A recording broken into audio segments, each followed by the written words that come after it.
Travels and Adventures in Canada and the Indian Territories, Part 1, Chapter 6, A Visit to Sault Ste Marie, by Alexander Henry. Read by Frank Blissett. Being desirous of visiting the Sault Ste Marie, I left Michilimackinac on the 15th of May in a canoe.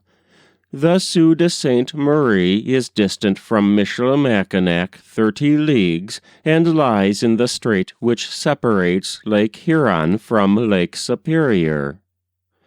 Having passed Le Detour, a point of land at the entrance of the strait, our course lay among numerous islands, some of which are 20 miles in length. We ascended the rapid of Miskowtensaki, a spot well adapted for mill seats, and above which is the mouth of the river of the same name.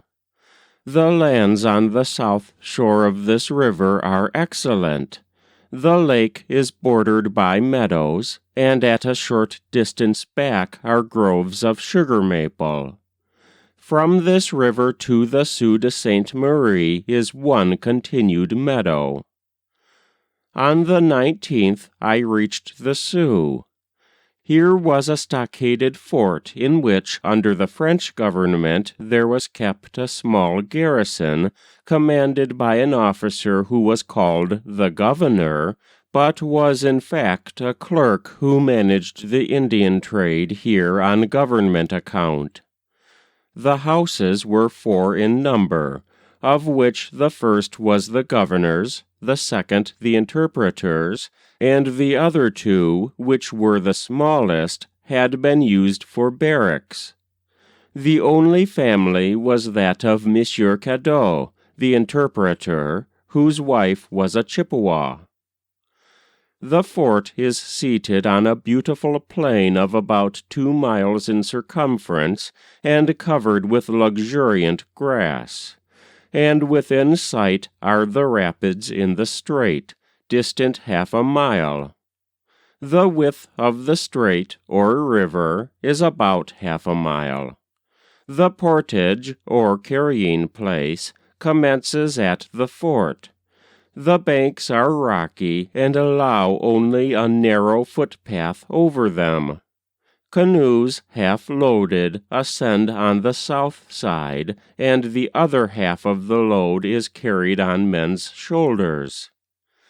These rapids are beset with rocks of the most dangerous description, and yet they are the scene of a fishery in which all their dangers are braved and mastered with singular expertness.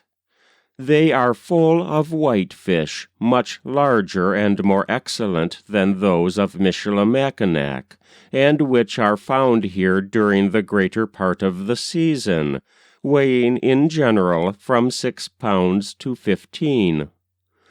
The method of taking them is this. Each canoe carries 2 men, one of whom steers with a paddle, and the other is provided with a pole 10 feet in length, and at the end of which is affixed a scoop net. The steersman sets the canoe from the eddy of one rock to that of another, while the fisherman in the prow, who sees through the pellucid element the prey of which he is in pursuit, dips his net and sometimes brings up at every succeeding dip as many as it can contain. The fish are often crowded together in the water in great numbers, and a skillful fisherman in autumn will take 500 in 2 hours. This fishery is of great moment to the surrounding Indians, whom it supplies with a large proportion of their winter's provision, for having taken the fish in the manner described, they cure them by drying in the smoke, and lay them up in large quantities. There is at present a village of Chippewa of 50 warriors seated at this place. But the inhabitants reside here during the summer only, going westward in the winter to hunt. The village was anciently much more populous.